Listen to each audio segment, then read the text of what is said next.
The most tragic sound in human history is not the cry of war or the wail of the dying. It is the whispered prayer of the desperate, repeated night after night, year after year, with no answer ever coming. Across every continent, in every language, in temples and churches and bedrooms, billions of voices rise into what seems like an empty sky. They beg, they plead, they bargain with the divine. And still the hungry remain hungry, the sick remain sick, the lonely remain lonely.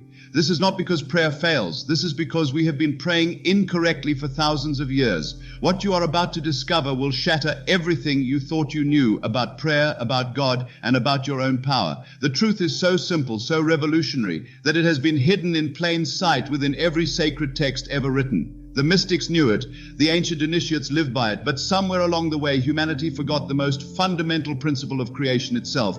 Prayer is not a petition. Prayer is assumption. Walk through any city at dawn, and you will witness humanity's greatest deception playing out in real time. In the churches, the synagogues, the mosques, millions gather to perform the same ritual their ancestors performed centuries ago. They bow their heads, they fold their hands, they speak words into the air, they ask, they hope, they wait. But here is what they do not understand. The very act of asking declares the absence of what they desire. When you pray for health, you are affirming sickness. When you pray for wealth, you are confirming poverty. When you pray for love, you are acknowledging loneliness. The prayer itself becomes the barrier to its own fulfillment. This is the trap that organized religion set for humanity. It convinced us that we are separate from God, that we are beggars at the feet of a distant deity, that we must grovel and pet, ITN and prove our worthiness before our prayers might be considered. This belief system did not emerge by accident. It was designed to create dependency, to establish hierarchies of power, to keep humanity in a state of spiritual infancy. The religious establishments of the world have built their empires on your sense of separation from the divine. They have convinced you that God is somewhere else, that heaven is another place, that you must go through intermediaries to reach the source of all creation. They have made you believe that prayer is about asking permission rather than claiming dominion. But what if I told you that every prayer spoken in desperation, every plea whispered in darkness, every hopeful request cast into the void was actually working against itself? What if the very structure of traditional prayer was designed to keep you powerless? The word prayer itself has been corrupted. In its original meaning, prayer was never about asking for something you did not have. It was about recognizing what you already possessed. It was about feeling yourself into the state of your desire fulfilled. It was about assuming the feeling of being what you wish to become. When you understand this truth, everything changes. The desperate become empowered. This is when most people abandon their new identity and return to their old patterns. They interpret the temporary intensification of unwanted conditions as evidence that their method is not working, when in reality it is evidence that their method is working so well that it is bringing all opposition to the surface to be dissolved. The bridge between contemporary success and ancient wisdom lies in understanding that every generation rediscovers these truths in the language of its time. What the mystics called divine imagination, modern thinkers call creative visualization. What the ancients termed the kingdom of heaven, contemporary speakers call the zone of peak performance. What the initiates knew as consciousness creating reality, today's researchers describe as the observer effect in quantum physics. The principle remains constant across all ages and cultures. You become what you assume yourself to be. Your sustained feelings create your persistent conditions. Your dominant states of consciousness manifest as your life experiences. This is not philosophy or religion or psychology. This is the operating system of reality itself. But here is where the comfortable illusions of victimhood must be surrendered. If consciousness creates reality, if imagination shapes experience, if assumption determines conditions, then you are responsible for everything in your life. Not responsible in the sense of blame or guilt, but responsible in the sense of being the creative cause of all effects you experience. This responsibility is total and inescapable. You cannot claim to be the creator of your successes while remaining the victim of your failures. You cannot accept credit for your joys while assigning blame for your sorrows. You cannot celebrate your power when it serves you while denying it when it challenges you. Every relationship in your life reflects your assumptions, out relationships. Every financial condition you experience mirrors your beliefs about money and worth.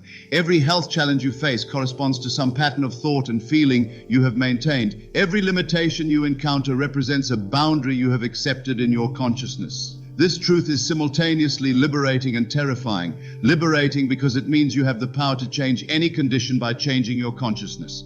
Terrifying because it means you can no longer comfort yourself with the fiction that your problems are caused by forces beyond your control. The temptation is to reject this level of responsibility, to find exceptions in special cases, to maintain some area of life where you can remain innocent of creative power. But consciousness does not make exceptions. The law of assumption does not suspend itself for tragedy or trauma or difficult circumstances. What you assume to be true about yourself and your world becomes true in your experience, regardless of how you came to hold those assumptions. This does not mean that you consciously chose every negative experience or deliberately created every painful condition. Much of what you assume operates below the level of conscious choice, programmed by early experiences, cultural conditioning, and unconscious patterns inherited from family and society. But once you become aware of how consciousness operates, you cannot claim ignorance as an excuse for maintaining limiting assumptions. The awareness brings with it the obligation to change what you no longer wish to experience. If you know that your thoughts and feelings create your reality, continuing to think and feel in ways that create unwanted conditions becomes a choice rather than a circumstance. You can no longer blame your past, your upbringing, your genetics, or your environment for conditions you have the power to change through changing your consciousness. This level of responsibility extends beyond your individual life to your relationship with the larger world. If you are creating your experience through your assumptions, then the collective human experience is being created through collective assumptions. The wars, the poverty, the suffering that seem to plague humanity are not inevitable features of existence, but reflections of humanity's dominant patterns of consciousness. The injustices you observe in the world are not separate from your consciousness, but are, in some sense, expressions of assumptions you share with others. The victims you see around you are not powerless unless you assume them to be powerless. The conditions you consider fixed and unchangeable remain fixed only as long as humanity assumes them to be unchangeable. This perspective can be misunderstood and misused. It can lead to a cold indifference to suffering, a cruel judgment of those who struggle, a heartless dismissal of genuine pain and injustice. This is not wisdom, but its opposite. True understanding of these principles generates not judgment, but compassion, not indifference, but engagement, no to withdraw, but deeper commitment to human welfare. When you recognize that consciousness creates reality, you also recognize that every person possesses the same creative power you possess. This recognition makes you more committed to awakening that power in others, not less. It makes you more determined to help others discover their own divine nature, not more willing to abandon them to their ignorance. The practical application of total responsibility is not to judge others for their conditions, but to examine your own assumptions about others. If you see someone as a victim, you are assuming them to be powerless, and your assumption contributes to their sense of powerlessness. If you see someone as limited, you are reinforcing their limitations through your perception. If you see someone as separate from divine love and creative power, you are strengthening the very illusion that keeps them bound. The most loving thing you can do for another person is to see them as they truly are, as divine beings temporarily forgetting their divinity, as creative consciousness temporarily lost in its own creation, as gods temporarily dreaming themselves to be mortals. When you hold this vision consistently, you give them permission to remember their true nature. When you assume their greatness despite their apparent limitations, you create space for their transformation. This is the ultimate prayer, not to ask God to change someone, but to see them through God's eyes. Not to petition for their healing, but to assume their wholeness. Not to hope for their success, but to feel their triumph as already accomplished. In this assumption, you become a force for their awakening rather than a contributor to their sleep. The implications of this understanding reach into every corner of human existence. Politics, economics, social justice, environmental protection, international relations, all of these fields are transformed when approached from the recognition that consciousness creates reality. Instead of fighting against unwanted conditions, you begin to assume better conditions. Instead of protesting what you oppose, you start feeling what you prefer. Instead of adding your voice to the chorus of complaint, you contribute your consciousness to the solution. This shift from resistance to assumption, from opposition to creation, from fighting against to feeling into, represents a fundamental evolution in human consciousness. It is the movement from victim consciousness to creator consciousness, from separation thinking to unity awareness, from external focus to internal power. But this evolution cannot be imposed from without. It must emerge from within. No one can be forced to recognize their creative power. No one can be convinced against their will that they are responsible for their experience. No one can be awakened to their divine nature through argument or evidence alone. The recognition comes through direct experience, through the successful application of these principles in your own life, through the undeniable demonstration that consciousness does indeed create reality. When you prove to yourself that assumption becomes fiat, act, that feeling becomes form, that imagination becomes manifestation, you need no further proof. You know because you have experienced the knowing, and in that experience everything changes. You stop seeing yourself as a separate individual struggling against hostile forces and start recognizing yourself as the creative consciousness through which all forces operate. You stop identifying with your personality, your history, your circumstances, and start identifying with the awareness that observes all personality, all history, all circumstances. You realize that you are not a human being having spiritual experiences, but a spiritual being having human experiences. You understand that you are not consciousness trapped in matter, but matter arising within consciousness. You recognize that you are not a wave separate from the ocean, but the ocean expressing itself as a wave. This recognition is not an intellectual understanding, but a felt realization that transforms every aspect of your existence. You begin to live from the awareness that you are the author of your story, the director of your drama, the creator of your world. You stop waiting for life to happen to you and start making life happen through you. The fear that once motivated your actions dissolves when you realize that you are the source of all power. The need that once drove your desires disappears when you understand that you already possess everything you could ever want.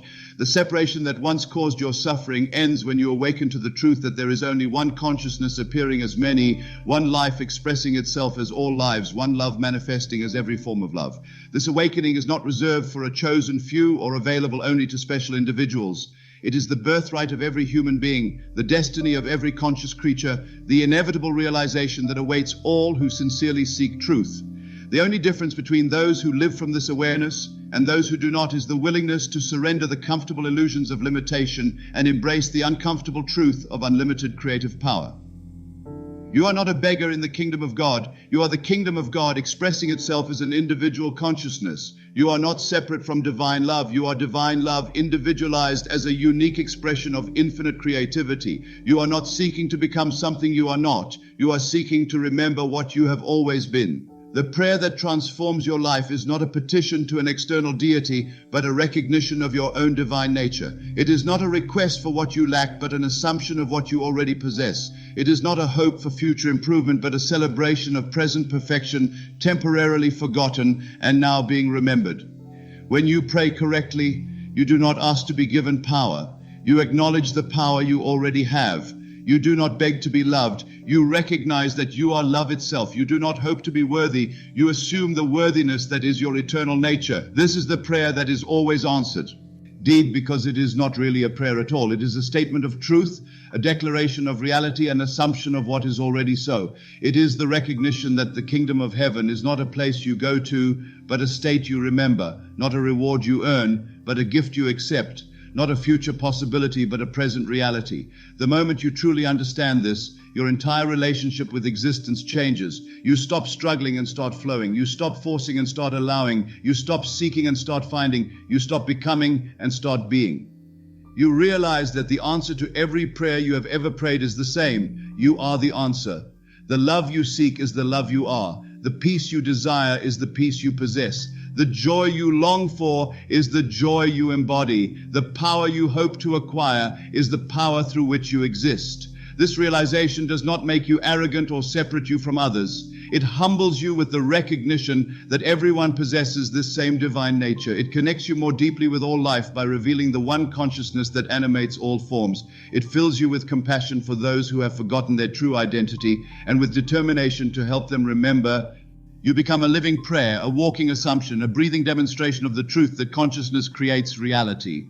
Your very presence becomes a blessing to the world because you carry within you the remembrance of what every person truly is beneath their temporary forgetfulness. The prayer that changes everything is the prayer of assumption. The assumption that you are already what you wish to become. The assumption that you already have what you desire to possess. The assumption that you are already living the life you dream of living. This assumption, maintained with feeling and persisted in with faith, becomes the reality you experience. Not because you have convinced God to grant your request, but because you have remembered that you are the God of your own world, the creator of your own experience, the author of your own story. In this remembrance, prayer ceases to be petition and becomes celebration. Life ceases to be struggle and becomes dance. Existence ceases to be burden and becomes gift. And you, in all your magnificent divine humanity, finally come home to the truth of what you have always been. Infinite consciousness expressing itself as the unique and precious individual you are, dreaming the dream of limitation only to awaken to the reality of limitless creative power. The secret is out. The method is revealed. The power is acknowledged. The only question now is whether you will use it. The choice, as always, is yours. But remember, not choosing is also a choice, and it creates its own reality just as surely as choosing does. The power is operating through you in every moment. The only question is whether you will direct it consciously or let it operate unconsciously. Choose wisely, feel deeply, assume boldly, and watch as your world transforms to match the grandeur of your vision and the majesty of your faith. The beggars become kings. The separate discover they were never separate at all. The problem is not that God is deaf to your prayers. The problem is that you have been speaking a language God does not recognize. You have been trying to communicate through lack when God only understands abundance. You have been approaching through fear when God responds only to love.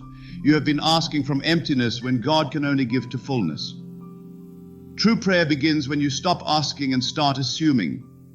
It begins when you stop hoping and start knowing. It begins when you stop trying to convince God to give you something and start convincing yourself that you already have it.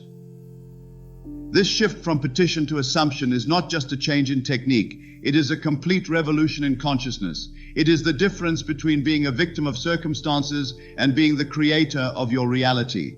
It is the difference between living at the mercy of external forces and recognizing that all power exists within your own imagination.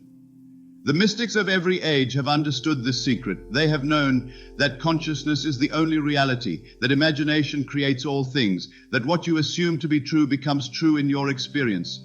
This knowledge was never hidden from you. It was encoded in every scripture, embedded in every myth, whispered in every parable. But it was spoken in the language of symbolism, and humanity learned to read only the literal words. In the temples of ancient Egypt, initiates were taught that they were gods walking in the flesh. They learned to enter altered states of consciousness where they could experience themselves as already possessing what they desired. They understood that the kingdom of heaven was not a distant place but a present state of mind. They knew that to pray was to feel, and to feel was to create. The mystery schools of Greece passed down teachings that consciousness and reality were one and the same. They spoke of the divine imagination as the force that shapes all existence. They taught that every human being possessed this same creative power, that we were all capable of molding our experience through the proper use of our inner faculties. The Hermetic tradition preserved the knowledge that as above, so below, that the microcosm of human consciousness perfectly reflects the macrocosm of universal creation. They understood that what you accept as true in your imagination must manifest in your outer world, because there is no separation between inner and outer, between consciousness and form.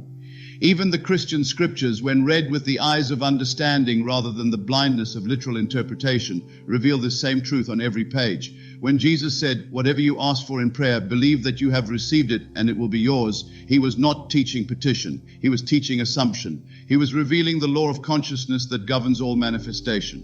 When he said, "It is done unto you as you believe," he was explaining that your beliefs, not your words, not your actions, but your deep inner convictions, create your reality. When he declared, "I and my Father are one," he was proclaiming the fundamental unity between individual consciousness and universal consciousness, between the dreamer and the dream. The teachings were never about worshiping an external God. They were about awakening to the God within. They were about recognizing that the kingdom of heaven is spread upon the earth, but men do not see it because they look for it in the wrong place. They search in temples made of stone when it exists in the temple of consciousness. They seek it in future time when it exists in present feeling. But this knowledge became dangerous to those who wished to control rather than liberate. The truth that every person possesses godlike creative power threatened the very foundations of religious and political authority. How could kings rule over those who knew themselves to be sovereign? How could priests mediate between man and God when man discovered he was never separate from God in the first place? So the knowledge was suppressed, distorted, hidden behind layers of dogma and ritual. The direct path to divine power was replaced with complex systems of intermediation. The simple truth that feeling creates reality was buried beneath mountains of theology and philosophy. The ancient understanding that consciousness is the only cause was lost in debates about external deities and distant heavens. The mystery schools went underground. The initiated spoke in codes and symbols. The teaching survived, but only for those who had eyes to see and ears to hear. The masses were fed a diet of dependence and separation, while the few who understood the true nature of prayer walked as gods among men.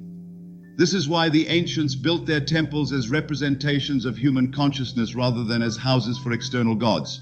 The Holy of Holies was not a place where God resided. It was a symbol of the sacred space within human awareness where all creation takes place. The altar was not where sacrifices were made to appease a deity.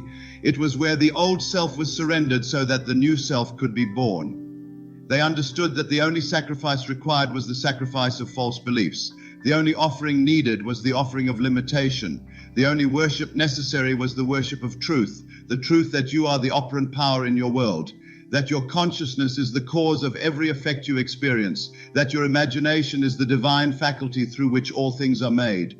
This ancient wisdom is not lost. It lives within you right now, waiting to be remembered, waiting to be applied, waiting to transform your understanding of what it means to pray. The same power that the initiates wielded, the same consciousness that the mystics accessed, the same creative force that the ancients revered, flows through your very being at this moment.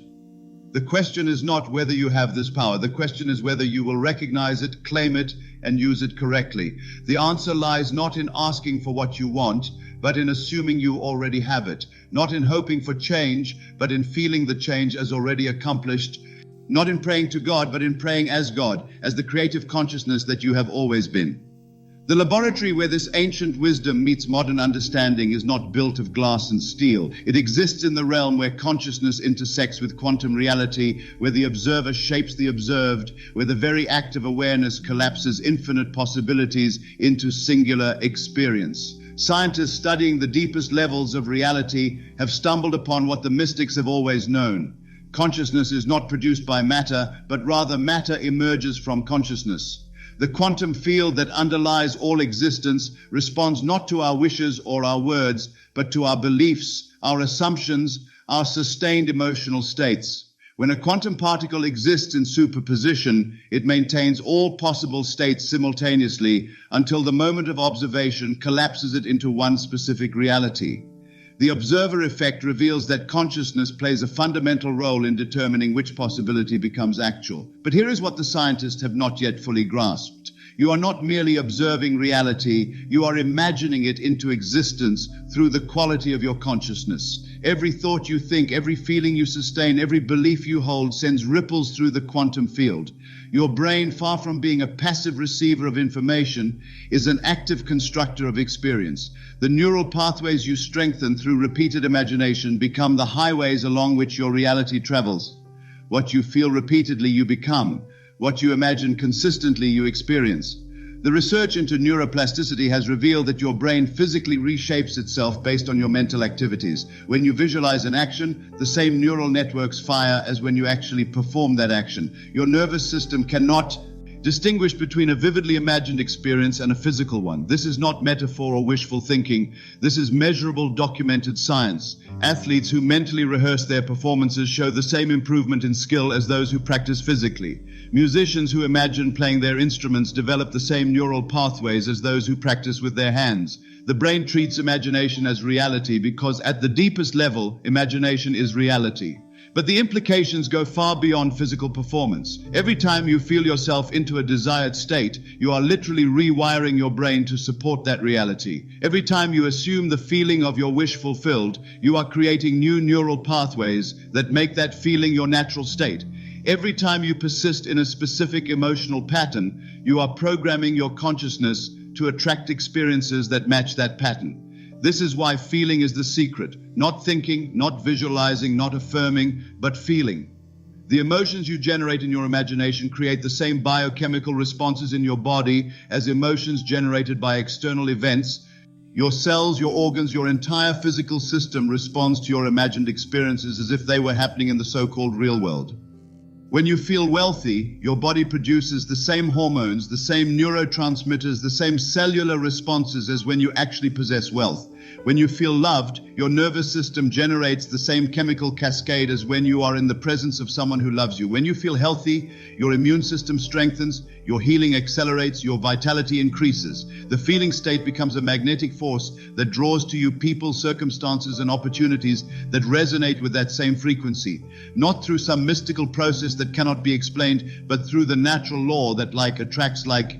That consciousness creates reality. That inner states manifest as outer conditions. This is not positive thinking or wishful hoping. This is the science of assumption, the technology of transformation, the physics of manifestation. When you understand how consciousness operates, you can use it deliberately rather than accidentally. You can create your reality instead of simply reacting to it. The champions in every field have intuitively grasped this principle. They see themselves winning before they compete. They feel themselves succeeding before they act. They assume the state of achievement before they achieve. They do not hope to win. They expect to win because they have already experienced winning in their imagination. The most successful people in business, in relationships, in creative endeavors all share one common trait. They have learned to feel their way into their desired outcomes. They do not wait for external conditions to change before they change their internal state. They change their internal state and trust that external conditions must follow. This is the revolutionary method that transforms prayer from petition into creation, from asking into receiving, from hoping into knowing. It begins with a simple recognition. The only thing that has ever prevented you from having what you want is the feeling of not having it. Every desire that arises within you contains within itself the seed of its own fulfillment. The very fact that you can imagine something means it is possible for you. The very fact that you want something means you have the capacity to receive it. The universe does not plant desires in your heart that cannot be satisfied. It does not give you the ability to imagine what cannot become real. But here is where most people fail. They feel their desire, they see their goal, they know what they want, and then they immediately begin to feel the absence of it. They focus on the gap between where they are and where they want to be. They emphasize the distance rather than the destination. They think about how long it might take, how difficult it might be, how unlikely it seems. In doing so, they energize the very state they wish to leave behind. They strengthen the neural pathways of lack, limitation, and separation. They program their consciousness to expect struggle rather than success, delay rather than immediate fulfillment, absence rather than presence. The correct method reverses this process entirely. Instead of feeling your way from the problem to the solution, you feel your way from the solution to the solution. Instead of starting with lack and trying to reach abundance, you start with abundance and simply remain there. Instead of hoping that someday you will have what you want, you assume that you already have it and feel the naturalness of that possession. This assumption is not self-deception or fantasy. It is the recognition that in the realm of consciousness, time does not exist as you experience it in the physical world. In imagination, all moments are now, all possibilities are present, all desires are already fulfilled. When you enter this timeless state and feel yourself in possession of your desire, you are not pretending. You are accessing the only dimension where creation actually takes place. The technique is deceptively simple yet profoundly powerful. You construct a scene in your imagination that implies the fulfillment of your desire. Not a scene of trying to get what you want, but a scene that assumes you already have it. Not a scene of moving toward your goal, but a scene that takes place after your goal has been achieved. If you desire a specific relationship, you do not imagine meeting that person or trying to attract them. You imagine yourself already in the relationship, feeling the naturalness of being together, experiencing the joy of mutual love. If you desire financial freedom, you do not imagine working harder to earn money. You imagine yourself already financially free, feeling the security and peace that money brings, experiencing the natural confidence of abundance. You enter a state of consciousness somewhere between waking and sleeping. And the rational mind relaxes its grip and the imagination can operate freely. In this drowsy state, you replay your chosen scene over and over, not as something you hope will happen, but as something that is happening right now. You feel every detail, experience every emotion, live every moment as if it were completely real.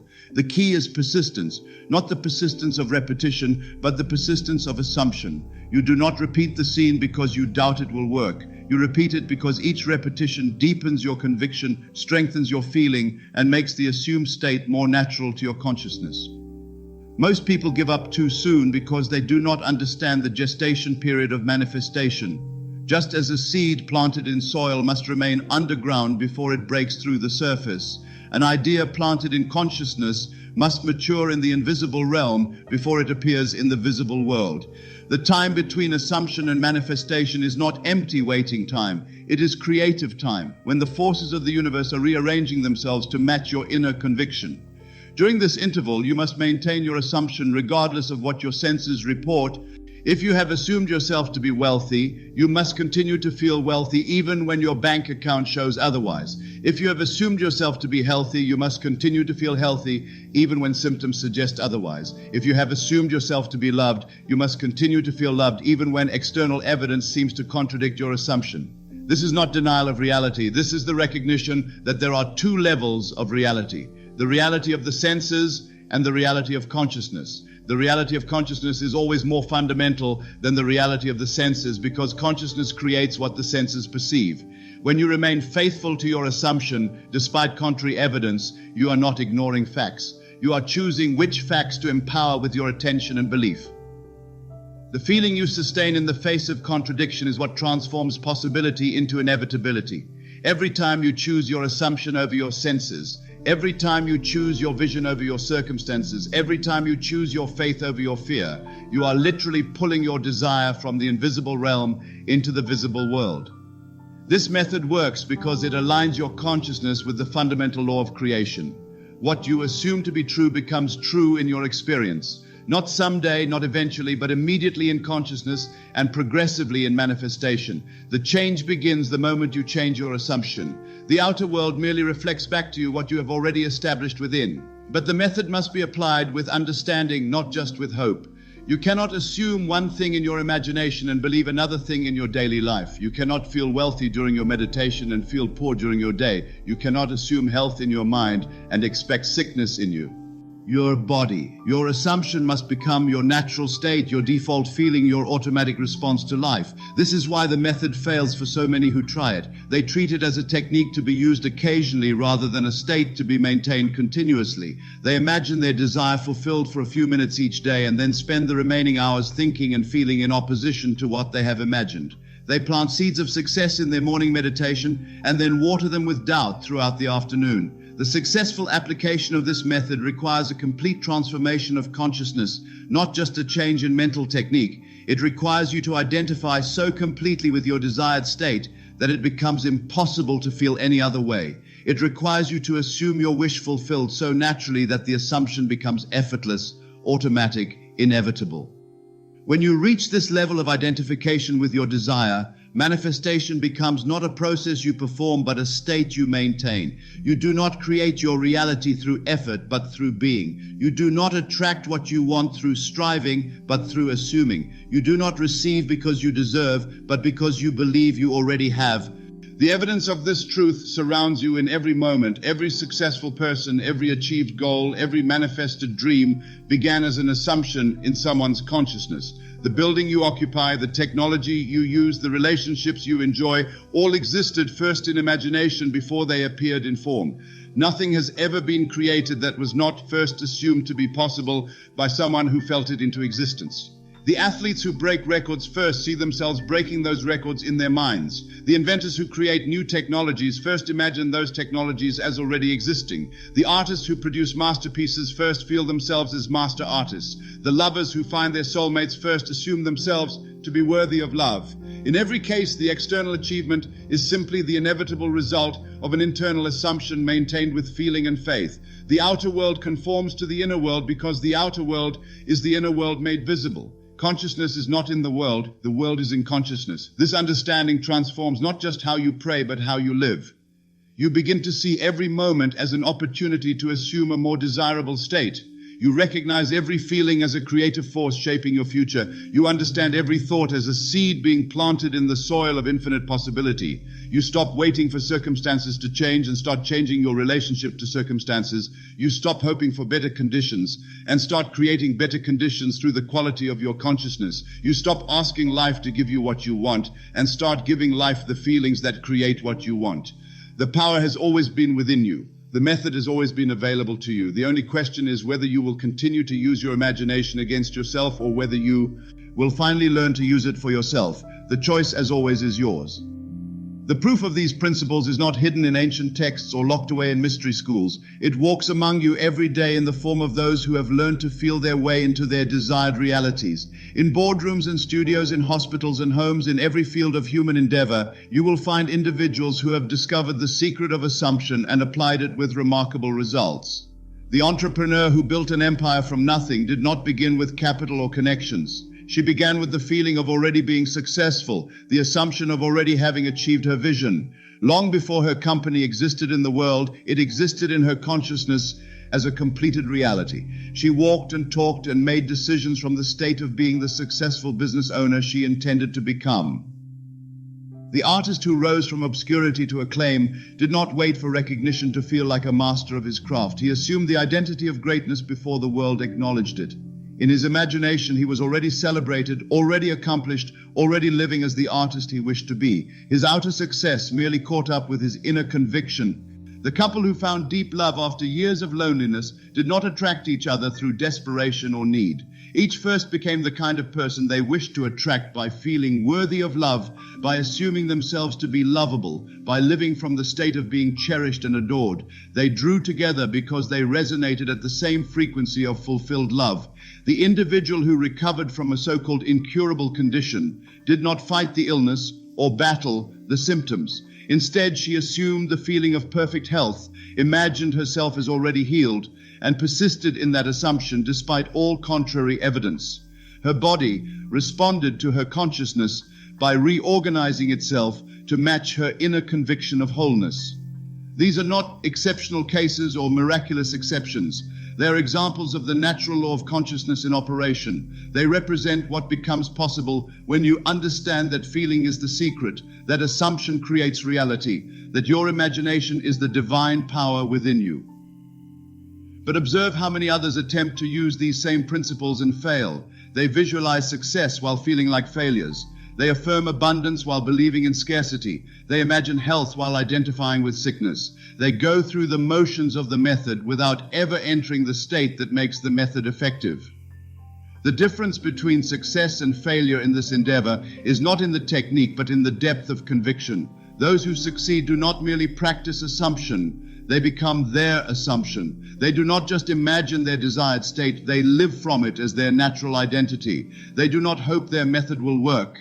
They know it must work because they have made it their reality. This knowing does not come from external validation or proof. It comes from the inner recognition that consciousness is the only creative power, that what you persistently assume must manifest, that the law of assumption is as reliable as the law of gravity. When you truly understand this principle, you cannot help but succeed because you are working with the fundamental force that creates all experience. Yet even in this understanding, you must be prepared for the world to resist your new assumptions. The people around you have invested in seeing you as you were, not as you are becoming. They have assigned you a role in their story, and they will unconsciously pressure you to continue playing that role. Your family, your friends, your colleagues all carry images of who you have been, and these images can seem to oppose your new identity. This resistance is not personal. It is simply the inertia of established patterns seeking to maintain themselves. When you change your inner state, the outer world must eventually rearrange itself to match. But this rearrangement often begins with apparent contradiction. The old conditions may seem to intensify before they dissolve. The old patterns may appear to strengthen before they surrender.